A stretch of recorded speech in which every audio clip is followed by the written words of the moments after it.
Hey there, this is Mel Abraham, the author of The Entrepreneur Solution and the founder of Business Breakthrough Academy. And welcome back to this episode of the Entrepreneur Solution Show. And in this episode, I get a chance to communicate with, again, someone from the Entrepreneur Solution Nation, our community. And this is from, I'm going to answer a question in this show that was submitted on our online voicemail, and this is a question that came from Georgia, from Ron. Ron asked about, if you have a high-priced coaching, what suggestions? It's a difficult thing to scale a coaching practice. So what would be my suggestions to scale something like that, or what areas could we scale? So Ron, when we come back after this quick introduction, I'm going to come back and I'm going to answer about scaling and leveraging and the concepts of a service kind of business. We'll see you soon.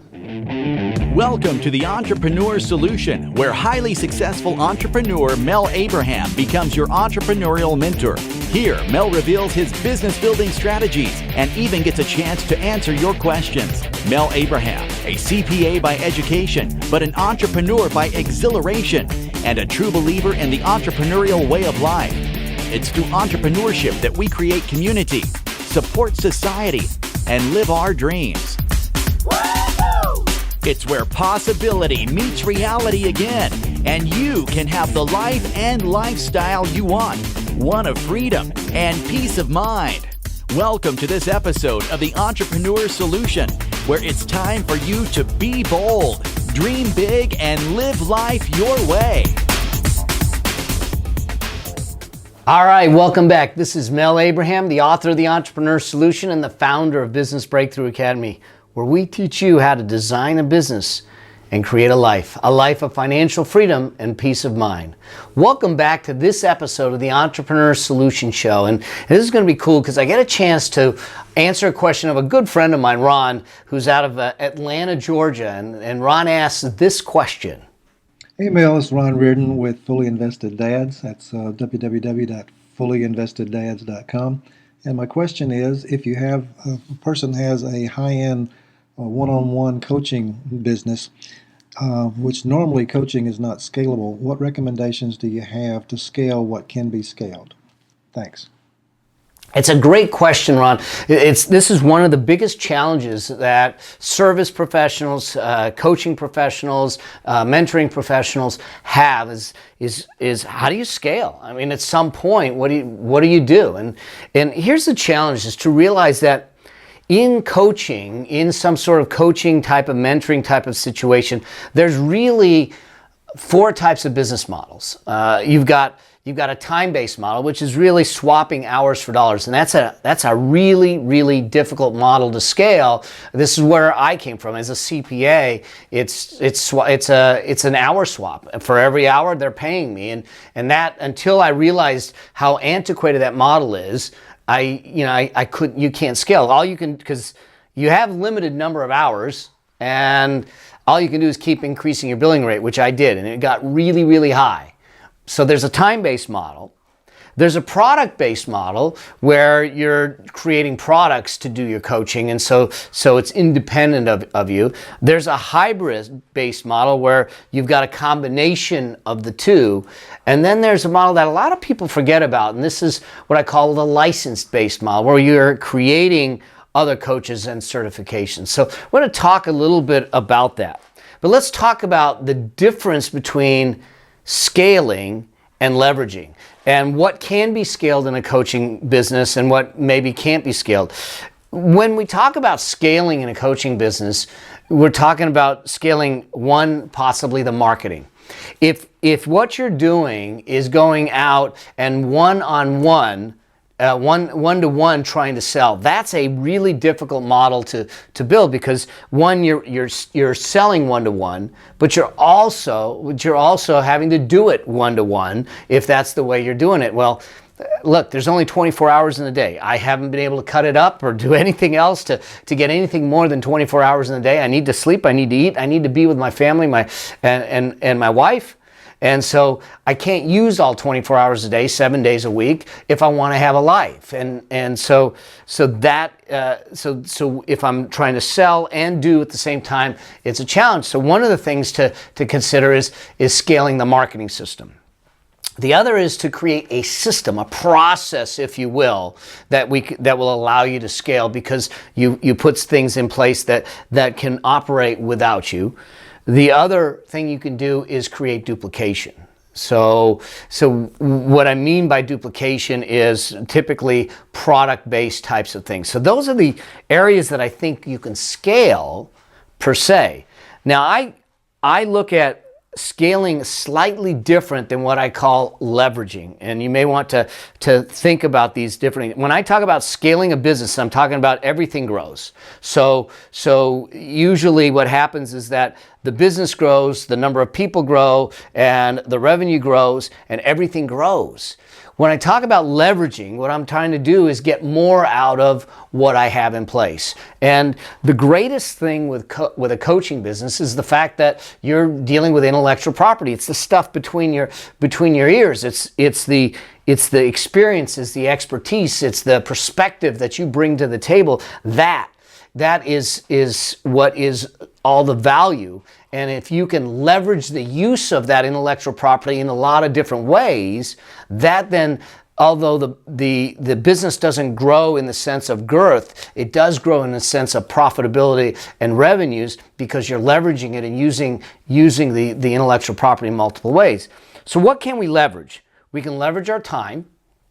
And some of that may be hourly or how we use our time. We can leverage, and we'll talk more in detail about that. We leverage through our products. We can leverage by working with more than one person at a time, groups, and we can leverage through financing, through licensing. So let's go back to some of these, and let's start to look at a little bit of some of the things that you can do in some of these areas. So one, let's talk about scaling in the marketing area. How do we scale in marketing? Well, one is to go to an automated system. When I first started building my professional business as a CPA, as a consultant, as a strategic consultant, there wasn't these automated tools. Now we have automated tools.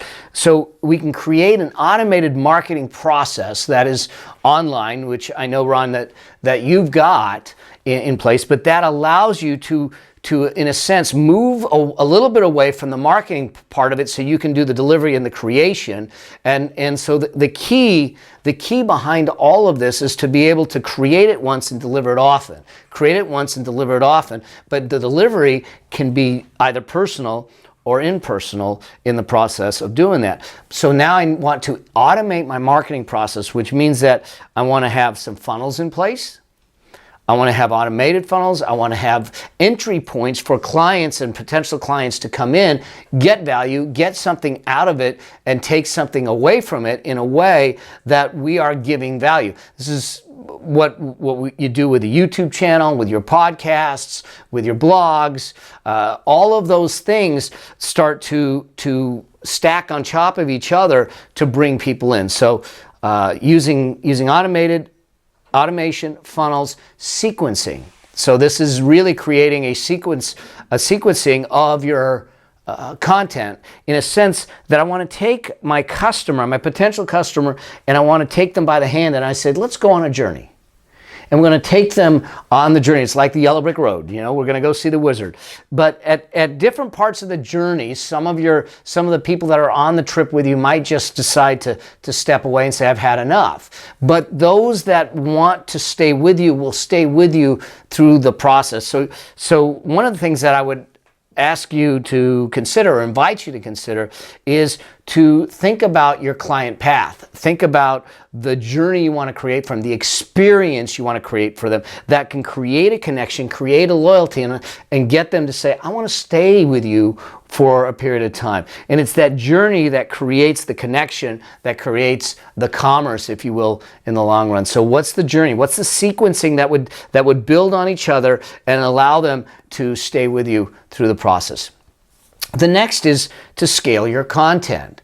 And part of it is repurposing your content in different ways in different places. So if you're going to write something, why not record it? Why not record it in video? Why not do things? Remember, it's about creating once, delivering often in that context. And in the process, the last part of scaling, be using replays. So when I do webinars, a lot of times those are recorded. That allows me to scale it in the sense that I don't need to re-deliver that webinar over and over again. It's there, it's usable, and we can move people to it and allow them to experience the information, experience the training, experience the value of the content without me having to deliver it again. So that's part of scaling in the market process, and I'm talking about the sequencing and the replays and all of that. The other part of scaling is, we talked about systems.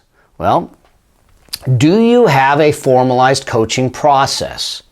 If you have a formalized coaching process, then it's teachable, which means that I can have other people doing things for me, in a sense, creating layers and levels of membership. Dan Sullivan comes to mind, where he's got different levels and different layers of membership depending on where you are in your business, and you'll get some of his certified coaches. So they've got a formalized process that's teachable and allows people to get from there.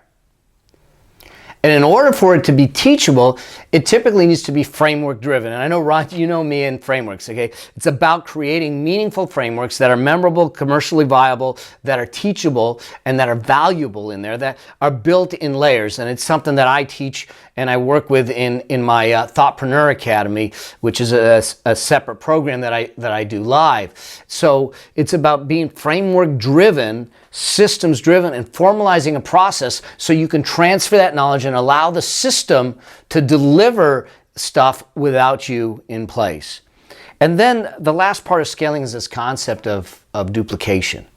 Can we productize what we do in duplicating the types of things that we're doing in the process, creating worksheets and templates and tools and that type of thing that can be used over and over and over again. If everything is in your head and between the ears, and you're doing the coaching personally and you're doing it informally, in the sense that someone else cannot duplicate it, cannot replicate it, then it's not scalable. It's not scalable, it's not transferable, it's not teachable, it's not frameworkable, it's not, if that's a word, it's not usable at a level that you can scale it, and it's confined to between your ears and what you can deliver in a 7-day-a-week type of time frame, which will suck the life out of you over time. Can you create guides in the sense of tools or guide kits or guidebooks or instructor guides that will help people go and do their own self-coaching, self-assessment, and do it in that context? And then last is to put things online. I have a lot of information that is online, delivered originally by me, but we've scaled up by duplicating and putting it out online and allowing people to access it. And it gives people access to me, to the training, to the tools, to the tactics, to the strategies at a much different level than before, and it doesn't take the time away from me to have to re-deliver the same content over and over again. So that's kind of some thoughts about scaling. Let's just touch on this concept of leveraging. And leveraging is a little different from my perspective. One, like we said, let's leverage our time. How do we leverage our time? There's a couple of ways. One is, instead of doing one-on-one coaching, is it possible to do high-level group coaching? And I think that is something that is really possible, depending on what it is you're doing. You just need to have a structure in place. You need to have a process in place that works in a group environment that allows you to now work with people on a one-to-many basis or a one-to-a couple basis versus on a one-on-one basis. If I can get even 2 or 3 people in a group, that doubles, triples, and quadruples my business in the time frame that I was doing just one. And so we sometimes don't think about it, but that one-on-one coaching experience, if I simply put 2 more people in there, I've increased my business 300% without increasing the time necessary to deliver it in that process. So the concept of coaching or group coaching is really, I think, one thing to seriously think about as if you're in the coaching, mentoring business. How do you do that so it's scalable? The other is forums. Creating a forum and creating a community, if you will, because what happens is that as people get trained in your methods, in your process, in your intellectual property, then it'll take life. They will do some of the coaching for you within the forum. When you see some of these things in Facebook groups or those types of structures, what happens is that people will start coaching your stuff, and that starts to relieve you of some of the responsibility to do it. Now you got to oversee it, you've got to be accountable, you've got to be responsible, you've got to be connected with your audience. You can't just completely walk away, but it'll allow you and give you some latitude in that process. Mentioned the concept of replays. Webinar replays allows you to re-deliver something that was delivered once already but doesn't require you to deliver it live again. So if you set it up on the platforms that allow for automated delivery of webinars and unrecorded webinars, then you've created it once, now you get to deliver it often. You still get to deliver the same value, the same connection, the same information, and you can put it out there without it starting to tie your hands. Another place of leveraging, which we touched on, is also products. Taking some of your information, your systems, productizing it in a way that we can get it out to bigger groups in an economic, efficient fashion.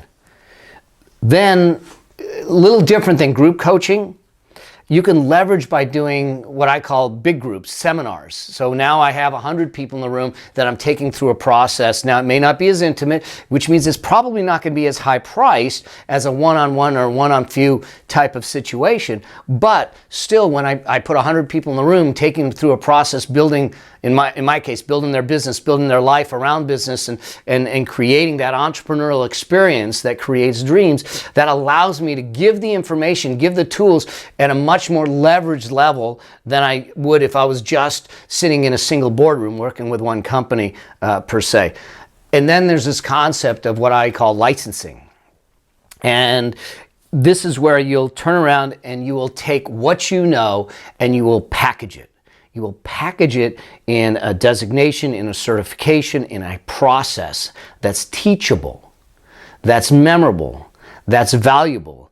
And you'll have other people that are out there that are going to be certified that can teach your process. And that, now what ends up happening is you get paid a licensing fee, you get paid a training fee, they become part of an organization or a community where they're out there teaching for you. But what's happening is you're leveraging your intellectual property out into the market space to allow you to give information and give people access to you where they can't normally get access to you because your time is limited and your ability to grow is limited. So licensing is a great way. But remember, it needs to be a teachable process. It needs to be a formal process. They need to be able to have the tools to deliver it. They need to understand how to deliver it in a way that gets results just like the results that you have gotten. It needs to be something that's replicatable, duplicatable by other people.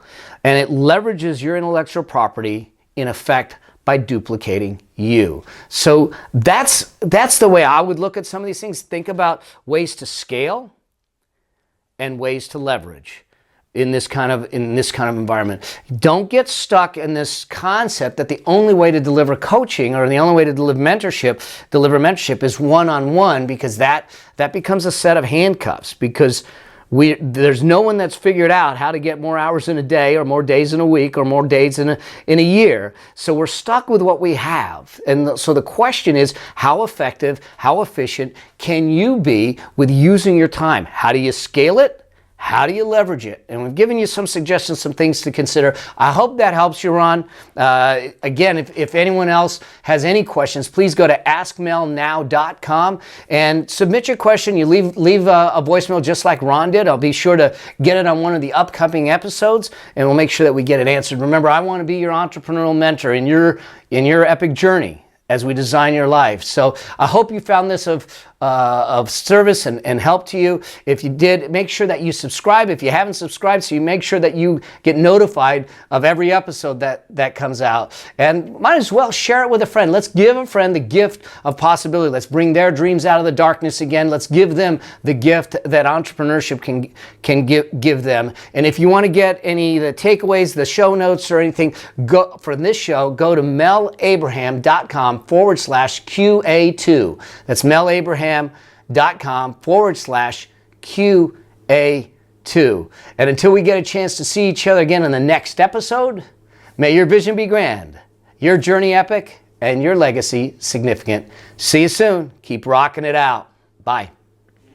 We hope you enjoyed this episode. Make sure you subscribe so you get access to all of Mel's business and success tips. And if you like this episode, share it with a friend. If you have a specific business or success question, you can ask it at www.askmelnow.com. Remember, it's all about being bold, dreaming big, and living life your way.